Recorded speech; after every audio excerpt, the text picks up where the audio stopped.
Je m'appelle Hania Stepukowska-Gutierrez. Gutierrez par le nom de mon mari, mais je tiens quand même à préciser que je tiens beaucoup à mon nom de famille puisque je suis de nationalité polonaise, même si je suis née à Londres par les vicissitudes familiales et que je vis depuis plus de 40 ans en France, où je suis venue faire mes études et je me suis ensuite établie.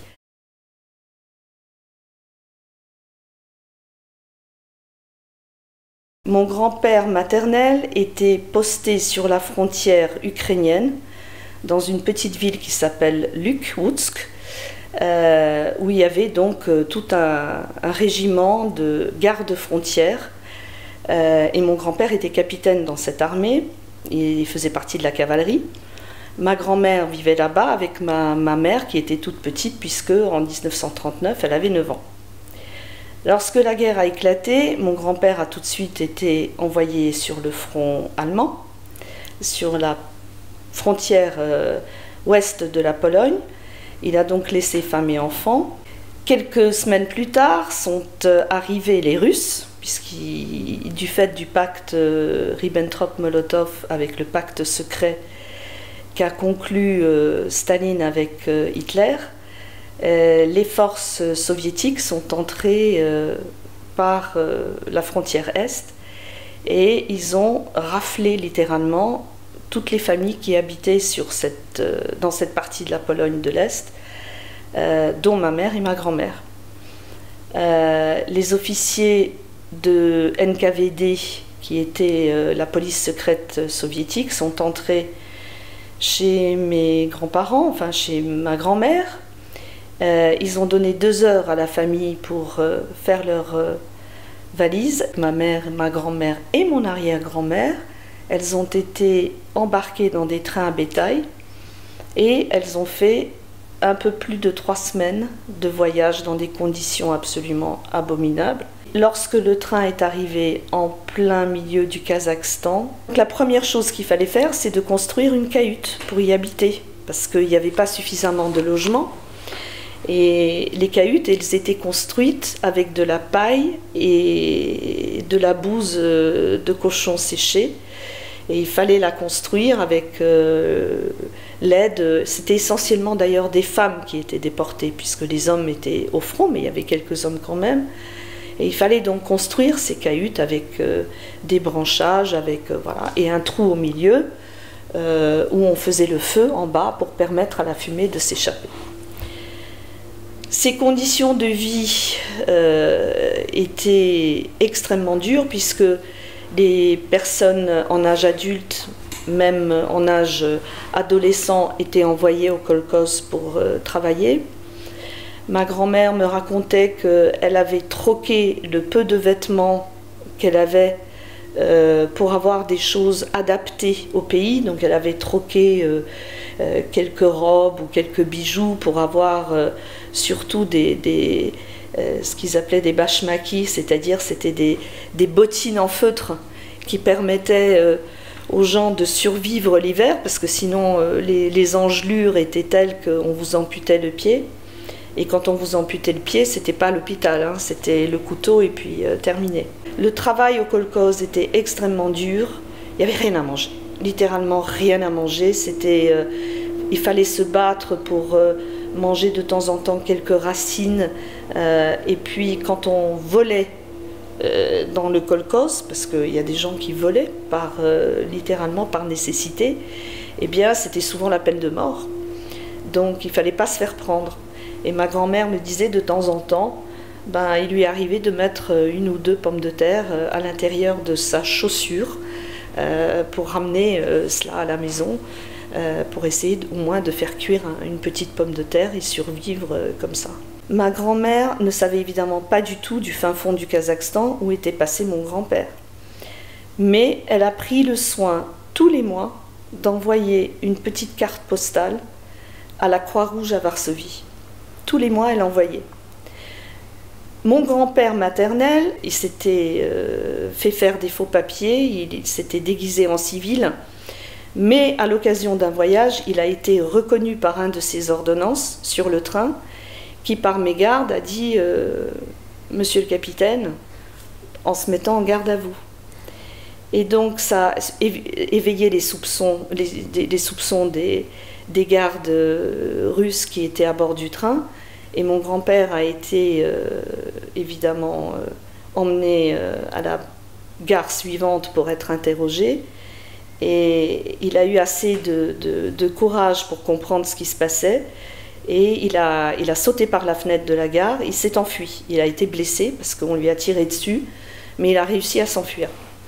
D'ailleurs, toute sa vie après, il a boité parce qu'il avait reçu une balle dans le mollet et il a eu beaucoup de mal ensuite à trouver quelqu'un qui puisse le soigner. Mais en tout cas, il s'est sauvé et il a sauvé sa peau puisque les 3/4 de ses compagnons de route de son régiment ont péri à Katyń, donc il ne les a plus jamais revus, dont le parrain de ma mère. Toujours est-il qu'en passant par Varsovie, il décide d'aller à la Croix-Rouge et c'est là où, parmi les milliers de cartes postales, il tombe sur celle de ma grand-mère. Donc il sait maintenant où elle est. Et lorsqu'il est arrivé dans le petit village où était parquée la famille, ça a été des retrouvailles, vous pouvez vous imaginer, absolument incroyables. Ils se sont enfuis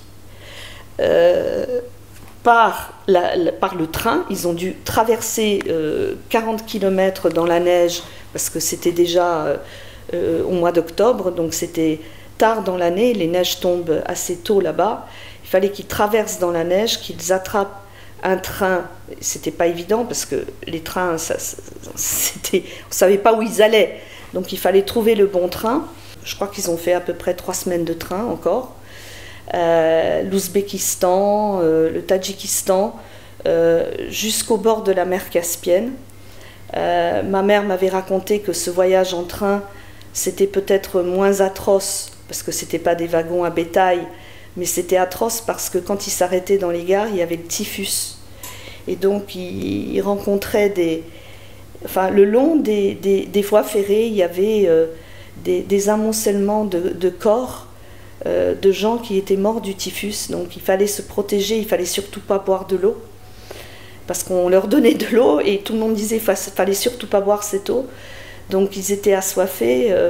Et finalement, lorsqu'ils sont arrivés au bord de la mer Caspienne, c'était un port et il fallait donc trouver un moyen pour traverser la mer Caspienne, parce que le but c'était de rejoindre les forces alliées qui se trouvaient à l'époque en Palestine. Donc il fallait traverser la mer Caspienne pour arriver en Iran.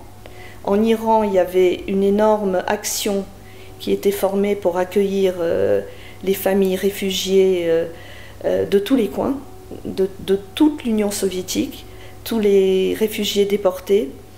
Et ensuite, ils étaient acheminés par camion, par tout ce qui était possible, jusqu'en Palestine. Donc le voyage, quand vous pensez entre l'âge de 9 ans et l'âge de 14 ans de ma mère, elle a traversé la moitié du monde dans des conditions vraiment atroces. Et elle m'a raconté une petite anecdote. Je m'en souviendrai toujours. Elle m'a dit, lorsqu'on est arrivé sur ce bateau, qui était un cargo, au port de Pahlavi, en Iran, et elle m'a dit, la première chose que j'ai vue, c'était un palmier. Au sommet de ce palmier, il y avait des dattes. Et l'ordonnance de mon grand-père, qui l'accompagnait, a vu ce regard figé sur ces dattes. Et il est monté. Il a pris le tronc, il a grimpé, il est allé chercher une botte de dattes qu'il a offert à ma mère. Et ma mère a pleuré, parce que c'était la première fois qu'elle avait du sucre dans la bouche, après tant d'années de privation. C'était un tableau absolument indescriptible. Ces gens hagards. J'ai quelques photos, mais je préfère même ne pas les sortir tellement c'est épouvantable quand on voit c'était de la peau sur les os. C'était quasiment comme les prisonniers des camps de concentration. On peut très bien faire le parallèle entre ce qui s'était passé avec les déportés dans les camps de concentration et les déportés dans les kolkhozes soviétiques au fin fond du Kazakhstan. Bon, l'histoire a fait que ma mère a donc traversé l'Iran, ensuite l'Irak, ensuite la Jordanie, et ils se sont retrouvés en Palestine. En 1948, au moment de la création de l'État d'Israël, il y avait donc une action où il fallait partir de ce pays quand on n'était pas juif. Ma famille n'était pas juive. Et il y avait donc deux solutions. Soit retourner en Pologne, certains l'ont fait, mais c'était évidemment prendre le risque dans un régime qui était très dur, de retourner sous ce régime qu'ils avaient connu au Kazakhstan, donc c'était franchement pas concevable, ou alors choisir l'exil. Mon grand-père maternel avait décidé que ce serait l'Angleterre parce que c'était le pays le plus proche de la Pologne, parce que c'était l'Europe, et parce qu'il y avait toujours cet espoir de retour, cet espoir de pouvoir revenir dans leur pays un jour si les choses changeaient.